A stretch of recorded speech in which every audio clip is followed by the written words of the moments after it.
கூட்டத்தை கூட்டிய எடப்பாடி வெளியான பரபரப்பு தகவல். நண்பர்களே, அதிமுக தொண்டர்களாக இருந்தீங்க அப்படின்னா மறக்காம நம்ம சேனலை சப்ஸ்கிரைப் பண்ணிட்டு இந்த வீடியோக்கு ஒரு லைக் பண்ணிருங்க. அனைத்திந்திய அண்ணா திராவிட முன்னேற்ற கழகத்தை பொறுத்த வரைக்கும் நம்ம அனைவருக்கும் தெரியும், 2026 சட்டமன்ற தேர்தலில் அதிமுக ஆட்சி அமைத்திருக்க வேண்டியது.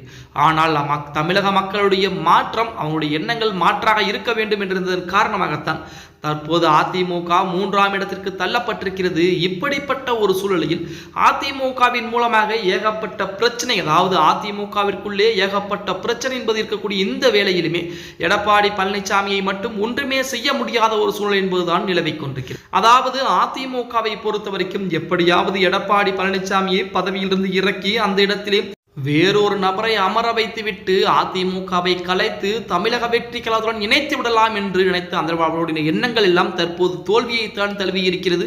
அதன் காரணமாகத்தான் அவர்கள் எல்லாம் மாற்றுக் கட்சியிலே இணைஞ்சிக்கிட்டு இருக்காங்க. இப்படிப்பட்ட ஒரு சூழலில் திடீர் ஆலோசனையிலே ஈடுபட்டிருக்கிறாராம் எடப்பாடி பழனிசாமி அவர்கள்.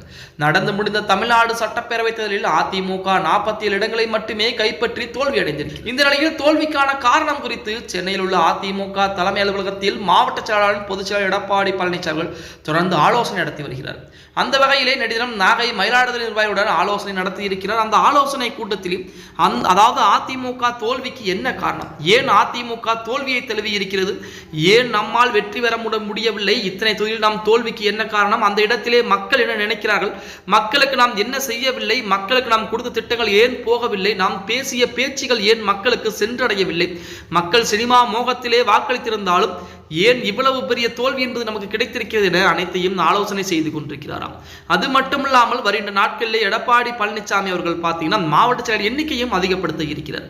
அந்த மாவட்ட செயலர் எண்ணிக்கை அதிகப்படுத்துவது, அது மட்டுமில்லாமல் மாவட்ட செயலர் கீழ் இருக்கக்கூடிய அந்த நபர்களுக்கு முக்கியமான பொறுப்புகள், அதாவது மிகப்பெரிய ஒரு பொறுப்பை கொடுப்பது, அவர்கள் மூலமாக மாவட்ட செயலர் மூலமாக எந்த ஒரு பிரச்சனையாக இருந்தாலும் தலைமைக்கு கொண்டு செல்வது என தற்சமயம் அதிமுக உரிய கட்டமைப்பை மாற்ற இருக்கிறார் அப்படிங்கிற செய்திகள் தான் இணையதளங்களிலே உலா வந்து கொண்டிருக்கிறது. நம்ம தமிழக வெற்றி கழகத்தின் மூலமாக எவ்வளவோ வேலைப்பாடுகள் பார்த்தாலும் ஏன் இவ்வளவு நிறைய நபர்கள் அதிமுகவிலிருந்து தமிழக வெற்றி கழகத்தில் இணைந்த போதிலுமே ஏன் அதிமுகவை ஒன்றுமே செய்ய முடியவில்லை என்றால் அதிமுகவுடைய உள்கட்டமைப்பு, அடிமட்ட கட்டமைப்பு அந்த அளவிற்கு பலமாக இருக்கிறது அப்படின்னே கூட சொல்லலாம். இன்னும் கொஞ்ச நாட்களில் இடைத்தேர்தல் என்பது வரப்போகிறது, அடுத்த கட்டமாக உள்ளாட்சி தேர்தல் என்பது வரப்போகிறது.